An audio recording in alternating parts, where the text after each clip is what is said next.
일단은 윤석열 대통령의 광복절 기념 경축사부터 얘기를 해봐야 될 것 같은데요. 일단 경축사 굉장히 논란이 많았는데 논란이 되는 대목 두 대목만 제가 좀 읽어드릴게요.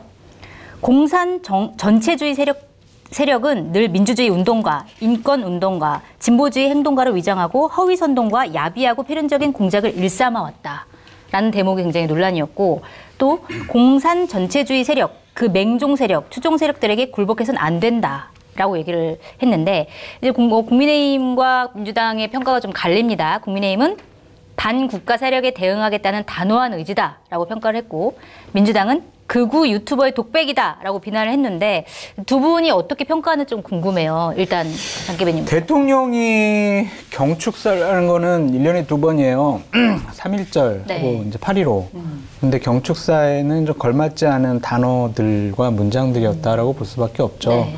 되게 원한과 분노에 가득 차 있는 듯한 네. 표정과 뭐 억양, 말투로 얘기를 하시더라고요. 그래서 왜 저러셨을까? 좀 대통령의 언어 같지 않은 네. 말로 국민 앞에서 여러 가지를 항변을 하셨는데 솔직히 이해가 잘 되질 않습니다. 네. 이러한 경축사 실무진에서 참모들이 마련해 주진 않았을 것 같고 본인이 했을 것 대통령의 같아요. 평소 생각을 그대로 네. 투영한 것이 아닌가라는 생각이 들어요. 네. 그래서 안타까워요. 알겠습니다. 좀 이해가 안 간다라는 평가였는데 어떻게 평가하세요? 저는 오늘 발언에서 그냥 이거 한마디가 좀 길게 하나 얘기하고 나면 사실 별로 할 얘기 없을 거라고 보는데 일단 전반적인 평은 우리나라가 공산 치하에 있다가 일본군에 의해서 해방된 날이 광복절인 줄 알았습니다. 아, 그 정도로 뒤틀어진. 표현이 네. 그렇게 됐고 주목해 본 단어는 공산 전체주의 6차례에 걸쳐서 말했고 작년 기념사에 등장하지 않았던 단어입니다. 네. 대부분의 국민들께서는 이 방송 보시는 분들도 공산 전체주의란 말 자체가 익숙치를 않으실 거예요. 맞아요. 근데 이게 이제 뉴라이트적 세계관에서는 굉장히 중요한 단어입니다. 네. 그래서 오늘은 제가 뉴라이트가 어떻게 이렇게 생각하게 됐는지 과정에 대해서 잠깐 좀 설명을 해드리려고 하는데 이들에게 제일 중요한 가치는 자유예요. 자유를 외쳤던 대통령의 지난 과정들을 쭉 보셨을 테고요. 그래서 지금 이 뉴라이트에서는 과거 냉전 시대처럼 자유민주주의 진영과 전체주의 진영은 한 하늘 아래서 함께 살 수 있는 것으로 생각하지 않습니다. 네. 지금까지 우리가 봤던 세상은 진보와 보수가 부딪히잖아요. 그러면 보수가 이겼다, 진보가 이겼다, 서로 발전했다 조금씩 해가면서 사회가 발전해 나간다고 생각하는데 이들의 세계관 안에서는 우리 자유민주주의 진영이 전체주의 진영을 말살시킬 때만이 즉 선과 악의 대결인 거예요. 네. 아마겟돈 최후의 전쟁이 벌어져 있는 상태인 거죠. 그래서 상대방을 멸절시키는 것 외에는 답이 없다. 네. 보수와 진보는 서로를 악으로 보는 게 아니라 서로 경쟁 상대로 보는데 이들은 이제 냉전적인 사고방식을 갖고 있기 때문에 그렇게 보지 않거든요. 네. 그래서 이승만이 민주혁명을 통해서 집권을 했다고 생각하기 때문에 독립운동은 중요한 과정이 아닙니다. 그러니까 일본이 우리나라를 차지했건 차지하지 않았건 중요한 게 아니에요. 네. 이승만이라는 존재가 대한민국의 민주주의를 심은 것이 1948년이고 네. 그때 나라가 세워진 것이 중심이지 다른 건 다 무시해도 된다고 생각하는 거죠.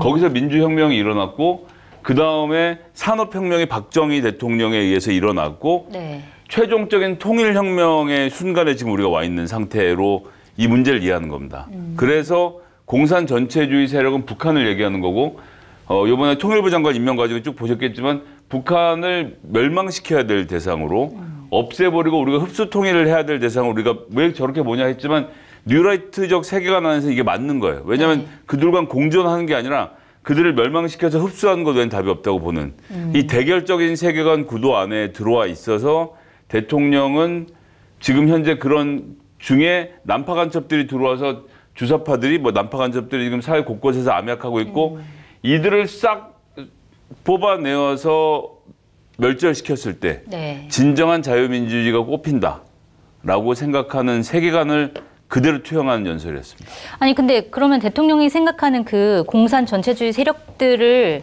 그러니까 따져보면은 그러니까 뭐 예를 들어서 민주주의 운동가, 인권 운동가 이런 사람들 따져보면 너무 많잖아요, 사실은. 민주당 전체? 뭐 약간 이렇게 보이기도 하고 뭐 예를 들어서 노동 뭐 세력? 아니면 뭐 진보 언론 이렇게 다 볼 수 있는데 이런 사람들 다 말살시킬 수가 있는 거예요? 현실적으로? 그렇게 해야죠. 그게 대통령의 뜻이다. 그렇게 노력해야 된다라고 보는 것이고 일련의 흐름들이 지금 그렇게 잡히고 있지 않습니까? 누가 봐도 처음에는 이제 민주노총부터 시작하겠지만 사회단체들에 대한 대대적인 탄압과 그다음에 이제 언론에 대한 탄압을 하기 위해서 이동관을 임명하고 이런 과정들 쭉 보시면 최근에 다시 많은 분들이 보고 계신데 어떻게 민주주의는 무너지는가라는 책들 다들 많이 보시고 계실 텐데 거기에 정확히 표현하고 있잖아요. 기성 정당 정치인들이 포퓰리스트들하고 손잡는다. 민주주의 위기의 첫 번째 상징인데 유튜브랑 지금 윤 대통령이 손잡고 있죠. 그다음에 정치인들이 경쟁자에게 반국가 세력이라는 낙인을 찍는다. 윤 대통령 최근에 했던 개성원사에서 반국가 세력이라는 말이 나오죠. 그다음에 대통령이 의회를 우회해서 행정명령을 남발한다. 지금 대통령의 시행령 정치 우리가 다 보고 있지 않습니까? 그래서 거기에다 이제 정부가 명예훼손 등 소송으로 비판적인 언론의 입을 막는다까지 이동관 수석의 임명, 대대적인 언론의 탄압, 한동훈 장관이 명예훼손을 이유로 검찰에 고발을 하고 검찰이 기자를 구속하려고 시도하고 법원에서 거절당하고 있는 상황인데 이제 대법원까지 장악하고 나면 이들 다 깜빵에 집어넣으면 해결할 수 있다라는 그런 세계관 안에서 민주주의 위기에 완전히 와 있는 상태인데 이 위기를 초래하는 것이 뉴라이트의 세계관인 거죠. 근데 그렇게 뭐 우리가 세밀하게 분석을 하는 게 의미가 있을 거라는 좀 생각이 들어요. 왜요? 대통령께서 김성애 소장님이 얘기했던 것처럼 과거의 그러한 인식을 통해서 미래와 현재 그렇게 행동을 해야 되겠다라는 그런 정밀한 계획적인 생각이 아니라 그냥 화가 나신 것 같아요. 그냥 화풀이를 한 거다. 어디서 좀 얘기 들으시고 화가 나서 저러신 거지. 만약 전략적으로 계획적으로 하려고 그랬으면은 그런 흔적들이 보여야 돼요. 예를 들면은 뭐 국회에서 아니면 국민의힘이라는 당에서 아니면은 대통령의 참모들이 여러 가지 좀 보고서를 통해서 대통령 교육도 시키고 뭐 물밑에서 움직이는 뭔가 흐름이 있어야 된다. 네, 뭐 참모들이 공통된 의견을 갖고 대통령 설득도 하고 뭐 이런 게 아니라 그냥 본인이 이렇게 더 가피를 하셔가지고 저런 얘기를 하신 거기 때문에 화가 나신 상황에서 왜 화나셨는지 모르겠지만 저런 표현을 쓰신 것 같다는 좀 생각이 들고 좀 이해가 안 되는 게 검찰총장 할 때나 중앙지검장 할 때나 검사일 때나 저렇게 극단적인 모습은 아니었거든요. 문재인 정권 하에서 출세를 가장 많이 했잖아요. 그랬죠. 문재인 정권이 뭐 극우적인 정권도 아니고 뭐 뉴라이트에 영향받은 그런 정권도 아닌데 그런 정권 하에서 많은 분들과 교류하면서 검찰총장도 되고 중앙지검장 되고 출세 가도를 달렸단 말이에요. 근데 갑자기 이제 1년 반 만에 이렇게 생각과 사상이 바뀐 게 왜 그럴까? 잘 모르겠어요. 노무현 대통령 때 30대, 40대 386 행정관들이 문재인 정부에서 비서관들이 되면서 노무현이 시작했던 어떤 일련의 개혁의 비전들을 문재인 대통령 때까지 해서 20년의 진보개혁 세력의 한 텀이 지나갔다라고 한다면 그 이명박 정부 때 행정관으로 들어갔던 뉴라이트들이 그때는 힘을 찔끔찔끔 발휘하고 이제 역사 고치는 걸 조금 하다가 이번 정부 들어오면서 MB 시즌2라고 하면서 그 사람들이 또 이제 비서관으로 성장해서 그때 못다 이뤘던 꿈을 이루고 있는 상황. 그런 상황에서 대통령이 지난 1년 반 동안 더 설득이 돼서 처음엔 자유라는 맹함만 갖고 시작을 했다가 1년 중에 그 이제 몇 명 있잖아요. 우리가 얘기를 할 수는 없지만 뭐 30대 행정관들 중에서 이런 인풋을 집어넣는 친구들이 몇 명 있는데 이제 이런 사람들하고의 그 토의 과정을 통해서 사상적으로는 그렇게 정리가 되어 있고 이제 대표적인 인물로 우리가 공개적으로 얘기할 수 있는 건 김태호 안보실 차장 이런 분들이 뉴라이트에서 외교안보 부분을 책임지는 건데 북한이랑 이 공산주의 세력을 멸망시키려면 어쨌든 한미일 군사동맹을 강화하는 것 외엔 답이 없다. 라는 일방주의 외교로 지금 몰아가잖아요. 이것도 뉴라이트가 갖고 있는 냉전주의적 세계관과 사고방식에 기인하는 거죠. 그러면 말씀드리고 싶은 게 뭐냐면 저런 사고방식을 갖고 저러한 표현을 하고 국민들에게 인식을 시키는 게 과연 국정 운영에 도움이 될까라는 좀 생각이 들고요. 상당히 우려스러운 거는 대통령은 3대 개혁을 연초에는 얘기를 했었잖아요. 그리고 경제가 되게 좀 안 좋잖아요. 한국은행에서 마통도 100조 지금 빌려다 썼다 그러지. 세금 덜 거친 거는 50조에 가깝지. 흑자 잠깐 2달 지금 흑자긴 하지만 그게 우리가 수출을 많이 해서 한 게 아니라 외국에서 투자한 잉여금이 들어와서 흑자잖아요. 그러니까 흑자의 구조가 지금 안 좋단 말이에요. 경제가 안 좋아지고 있는데 내년 선거를 앞두고 있는 집권 여당의 1호 당원 대통령이 이념 문제에 빠져 있단 말이에요. 아니 대통령이 가장 중요하게 생각하는 거는 이제 네. 전체 공산주의, 전체주의 이 세력들 척결하는 거 아니에요 지금? 그러니까 개혁도 해야 되고 막 여러 가지 경제 문제도 있는데 그런 거 다 이제 사실 내팽개치고 네. 뭔가 이것만 좀 대통령이 해주니까. 이렇게 얘기했으니까 우리나라의 공적인 기관들은 이 공산 전체주의 세력을 척결하기 위해서 뭐든지 해야 될 거예요. 지금 다른 해야 될 게 많은데 요거에 지금 다 집중할 당에서도 수밖에 아마 없는. 이런 거 관련된 무슨 특위라든지 아니면 법안을 만들 거예요 분명히. 네. 검찰은 어떻게 하겠냐고요. 국정원은 공산당 빨갱이들 잡자 이제 이럴 거란 말이에요. 네. 나라가 이게 전체주의 국가로 이런 식으로 변화할 수가 있을 것 같아요. 네. 이거는 대통령이 강조하는 자유랑은 이율배반적인 말과 행동이잖아요. 그러니까 저는 솔직히 왜 이러시는지 이해가 되질 않아요. 맞습니다. 그리고 사실은 이렇게 분열이나 적대적인 언어보다는 뭐 대화나 아니면은 협치나 이런 것들을 얘기를 많이 해야 그러니까 3대 개혁, 말씀하신 3대 개혁을 할 수 있을 텐데 이런 것들을 하겠다는 의지가 있으면 사실 이렇게 하기 쉽지 않은데 좀 아니 3대 개혁 언제 지나갔는데. 이미 지나갔나요? 예. 아니 그거는 제가 몇 번 말씀드렸지만 뭐 애 때 다 그러잖아요. 한 3개월 피아노 치다가 싫어 베이스 가르쳐줘. 베이스 치러 다니다가 3개월 치고 나면 또 재미없으면 딴 데로 넘어가잖아요. 이미 끝난 이미 거다. 그거는 저 용도 폐기된 지 오래됐어요. 재미가 없어 이제. 예, 재미가 없는 거지. 그러니까 그 보면 대통령 한 3달 안에서만 같은 얘기를 반복하지 3달 지나가면 다른 얘기하고 있어요.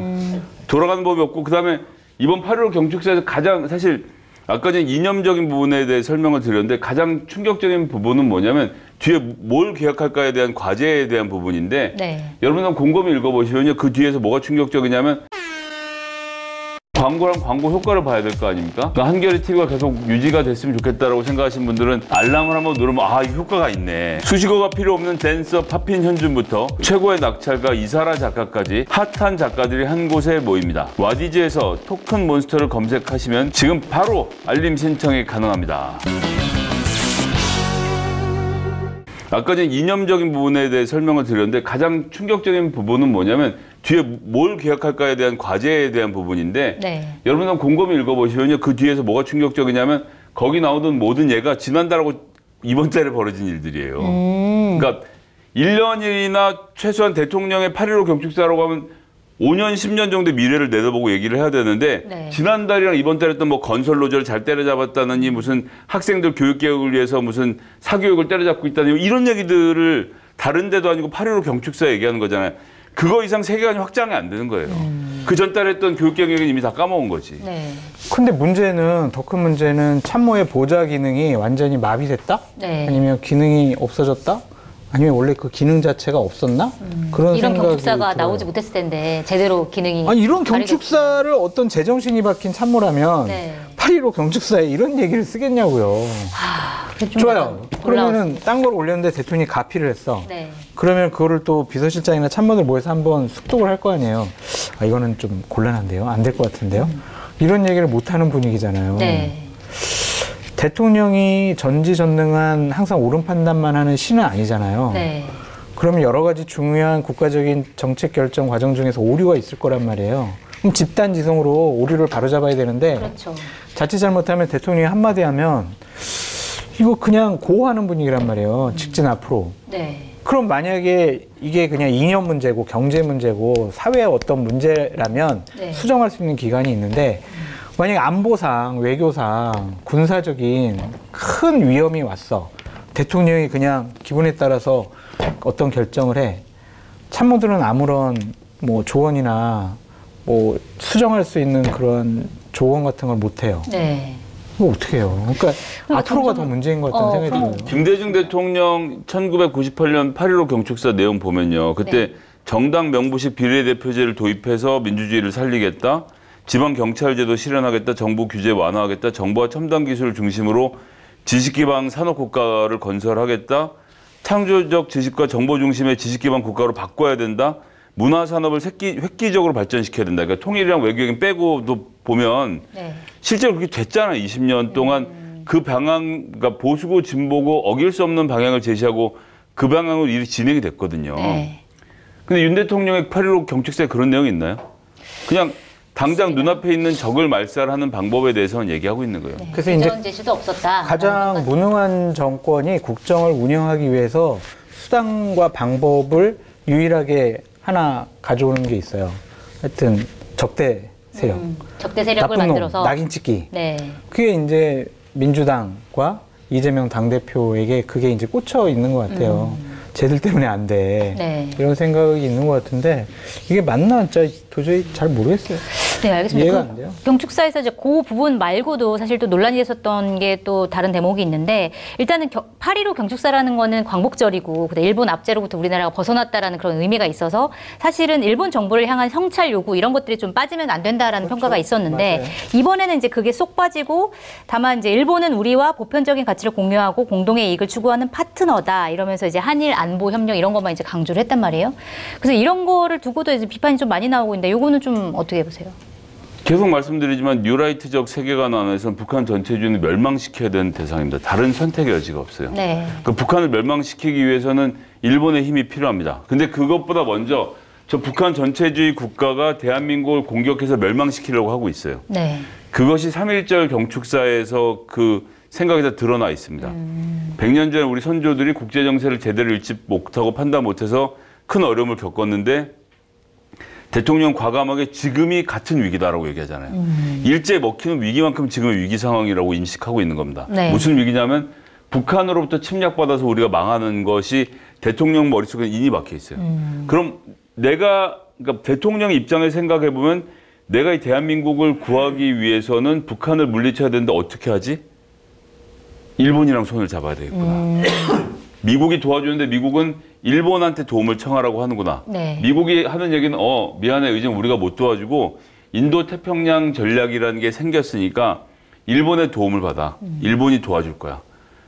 그러니까 일본하고 손을 지금 잡는 겁니다. 네. 그러니까 우리가 밖에서 볼 때 무슨 뭐 친일이니 매국이니 어떻게 일본한테 저렇게 절절 기느냐라고 하지만 그걸 대통령이 모르겠습니까? 대통령은 지금 그렇게 굴종을 하고 우리 대한민국을 일본에 팔아치우더라도 팔아서 다 조공을 바치더라도 북한에 먹히는 것보다 이게 낫다라는 절박한 심정으로 움직이고 있는 것이기 때문에 네. 아무런 설득이 안 되는 거예요. 그렇군요. 이 분석에 대해서 좀 어떻게 생각하세요? 모르신 말이죠. 네. 그러니까 저런 비판을 받아도 어쩔 수가 없다라는 좀 생각이 드는 거예요. 네. 그러니까 북한은 나쁜 사람이니까 나쁜 집단이니까 우린 일본과 손잡는다. 네. 과거는 묻지 말아라. 이러는 건데 좋아요. 과거 안 물을게요. 근데 우리는 미래 협력 동반자라고 일본을 규정을 했는데 일본은 또 기시다가 야스쿠니 신사에다가 국물 헌납도 하고 네. 여당 보수 구구 의원들은 70명이 가서 이제 참배했단 말이에요. 네. 적어도 그런 모습은 보여주지 말아야 되는 거 아닌가요? 네. 계속 그게 문제죠, 사실. 방위백서에는 계속 독도는 자기네 땅이라고 우기고 네. 위안부 피해자 할머니들, 강제징용 피해자분들 자기네들 책임 없다고 그러고 그런 일 없다고 하는데 네. 계속 저런 거 반복을 하는데 우리가 가만히 있으면 진짜 그렇게 될 것 같아요. 저런 게 몇 년 쌓이면 네, 당연하듯이 그냥. 네. 독도는 쟤네들이 일본 땅이라고 지들 네. 주장하는데 우리가 항의를 안 해. 위안부 피해자 할머니들 자기네들 책임 없다고 하는데 우리가 항의를 안 해. 네. 그러면 그게 사실로 되는 거 아니겠어요? 그리고 이번에 또 보니까 한미일 지금 굉장히 밀착하고 있는데 또 미국에서 국방부에서 그러니까 동해를 일본해로 우리가 공식적으로 표기하겠다 이렇게 또 밝혀가지고 또 논란이 됐잖아요. 그래도 가만히 있어요? 항의도 안 하고? 바로잡을 그러니까 생각 안 하고? 그런 것들이 조금 문제가 되고 있는 것 같아요. 그거는 좀 어떻게 보세요? 눈치 보는 게 외교는 아니잖아요. 네. 저 사람들 비유 맞춰주는 게 외교는 아니란 말입니다. 북한에 대해서 우리가 당연히 자유민주주의 체제를 지켜야 하지만 그래도 일본이라는 우리 저런 나라에 대해서는 과거에 불행한 역사가 있었기 때문에 접근하는데 무조건 일본 편, 일본 너희들 해달라는 대로 다 해줄게. 이러한 거는 옳지가 않죠. 왜냐하면 과거에 걔네들은 우리나라를 몇 번이나 침략을 했기 때문에 과거의 경험칙상 미래에 또 기회가 생기면 우리를 또 침략할 수 있다는 생각도 들거든요. 네. 우리가 이동관 후보자를 비판하는 이유가 뭐예요? 과거에 방송 장악을 했던 경험이 있던 사람이기 때문에 방통위원장 되면 또 방송 장악을 할 거야 라고 생각하고 유추하는 거 아니겠어요? 네.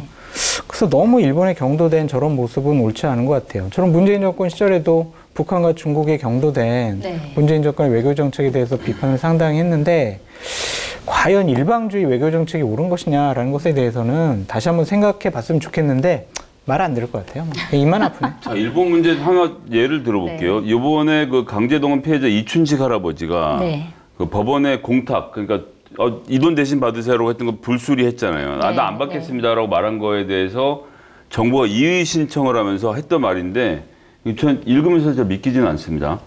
일본 가해기업과 한국 정부 중 누가 강제동원 피해자에게 판결금을 변제하든 아무런 차이가 없다. 그러니까 저도 오늘 그 기사 대법원의 판결을 정면으로 부인하고 있죠. 이거 네. 정부 입장입니다. 두 번째는 더 놀라운데 읽지 못하네. 헌법상 양심의 자유에 따라 누구도 일본에게 사과를 강제할 수는 없다.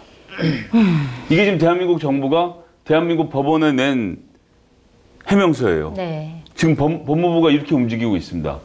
일본의 양심의 자유가 있기 때문에 일본에게 우리가 사과를 강제할 수도 네. 없고 아니 그 돈이야. 그러니까 돈이야. 일본 기업이 꼭 줘야 되는 게 아니고 우리가 줘도 된다라는 말을 어떻게 해요?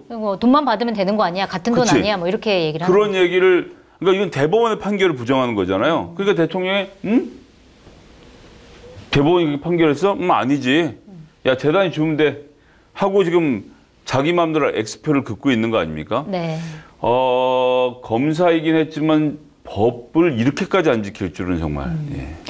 알겠습니다. 자, 일본, 그러니까 미국 밀착하는 건 좋은데 거기에 따른 무언가가 또 있어야 되는데, 그러니까 사실은 그게 있느냐라고 하는. 그러니까 우리는 저들을 되게 예우하고 배려해 주는데 쟤네들은 우리를 무시하는 것 같아요. 네. 만만하게 보는 것 같아요. 네.